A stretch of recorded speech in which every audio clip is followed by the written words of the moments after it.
Litre দুধে কিভাবে আমি খাঁটি ঘি বানাই সেটাই আমি দেখাবো। তারপর আবার গ্যাসের চুলায় জাল দিয়ে, তো আমি প্রতিদিন 1 লিটার করে দুধ নিয়েছি। যে দুধটাকে ভালো করে জাল দিয়ে ঠান্ডা করে ফ্রিজের মধ্যে 4-5 ঘন্টা রেখে দিই। তারপর ফ্রিজ থেকে বার করে উপর থেকে মালাই বা সরটাকে আমি নিয়ে নিই, আর মালাইটাকে আমি ডিপ ফ্রিজের মধ্যে রাখি। যখন আমি ঘি বানাই তখন সেদিনে আমি 2 ঘন্টা আগে ডিপ ফ্রিজ থেকে বার করে রেখে দিই, কারণ বরফ হয়ে যায়। বরফটা গলে যাওয়ার জন্য আমি 2 ঘন্টা আগেই রাখি। বরফটা গলে যাওয়ার পর আমি একটা ডাল ঘটনি নিয়েছি, ডাল ঘটনি দিয়ে ভালো করে আমি মেখে নিচ্ছি। আর 2 হাতের তালু দিয়ে করতে হবে, 1 হাত দিয়ে হবে না।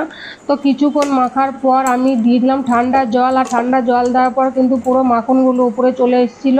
আগে আমি মিক্সিতে করতাম, তবে মিক্সির থেকে আমার এই ডাল ঘুটনি দিয়ে করার সুবিধা বেশি মনে হয়, ওর জন্য আমি এই ডাল ঘুটনি দিয়েই করি। এখন আমি মাখনটাকে গলিয়ে নেবো। আগে এর দিনে কড়াই দিয়েছিলাম ছোট, মাখনটা গলে উতলে পড়ে গেছিল, ওর জন্য আজকে একটু বড় কড়াই দিয়েছি যাতে না পড়ে যায়। আমার মেয়ের ঘি খুব পছন্দ, যখনই খাবে বলবে মা একটু ঘি দাও, কিন্তু আমার কাছে আগে ঘি ছিল না।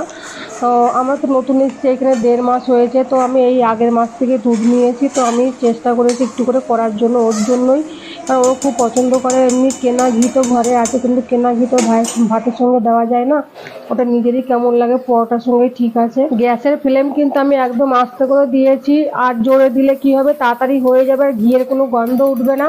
ওর জন্য আমি আস্তে আস্তে করে দিচ্ছি, আর আস্তে আস্তে দেখো আমি নাড়াচাড়া করে নিচ্ছি। আর নাড়াচাড়া না করলে কিন্তু নিচে লেগে যাবে, কালো কালো হয়ে যাবে, আর উপরে এগুলো সাদাই থেকে যাবে।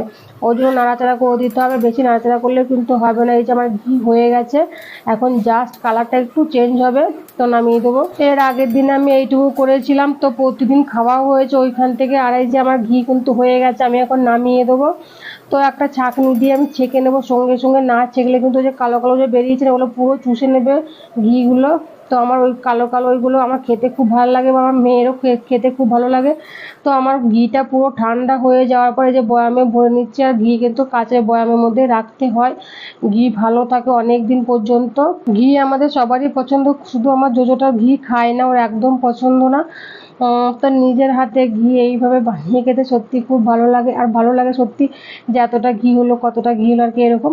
তো এইটা আমার 2 দিনের ঘি ছিল, তার মধ্যে প্রতিদিন আমার খাওয়াও হয়েছে প্রায়। তো এই যে হয়ে গেছে পুরো একদম, কালারটা দেখো কত সুন্দর এসছে। তো মিষ্টি যে খাওয়া শুরু করে দিয়েছে, ও চিনি দিয়ে খাচ্ছে, আমারও খুব ভালো লাগে, কিন্তু মুড়ি দিয়ে খেতেও খুব ভালো লাগে, বা ভাত দিয়ে খেতেও খুব ভালো লাগে।